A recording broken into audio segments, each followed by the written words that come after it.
It was a very exciting game, right? Shot for shot, super fun. Detroit comes away. Here's Dan Campbell on his team stepping up to leave SoFi with the win.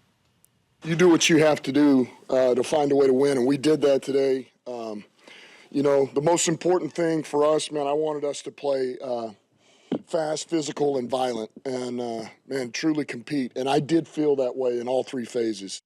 Okay, the Lions did more than just compete. They put on a show in Los Angeles. The strike is over. Everybody's back to work, and the stars are born, guys. They racked up over 500 yards of offense in addition to those 41 points in Tinseltown, guys. And their stars came to play. Amon-Ra St. Brown. I love saying that name. It's such a fun name to say. We don't say it nearly enough on the show. Let's go. David Montgomery, Jahmyr Gibbs.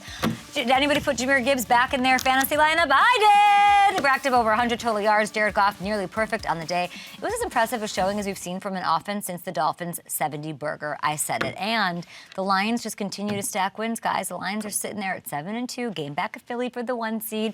They only played 2 teams with winning records the rest of the way. So they're not just a cool story. They're not just a fun team to watch this year. They're a legit factor in the NFC.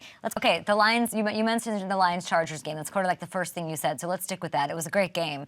Comes down to the wire. Now, the Lions, they were like 4 or 5 on 4th down, and on the final drive to win the game, they converted a 4th and 2 rather than kicking a field goal to tie. Obviously, Dan Campbell, a bit of a maniac, a bit of a genius. What'd you make of his aggressiveness?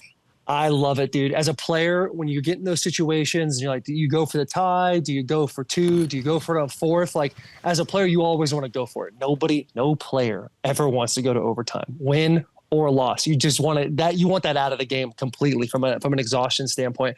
But Dan Campbell, like, the psychoticness of going for it on 4th down and getting it when you could just kick the 3, I think is beautiful. I think it's beautiful. I mean, thank God it worked, because if not, we're seeing a completely different tune today. But I love that. I love the fact that coaches go for it in crunch time.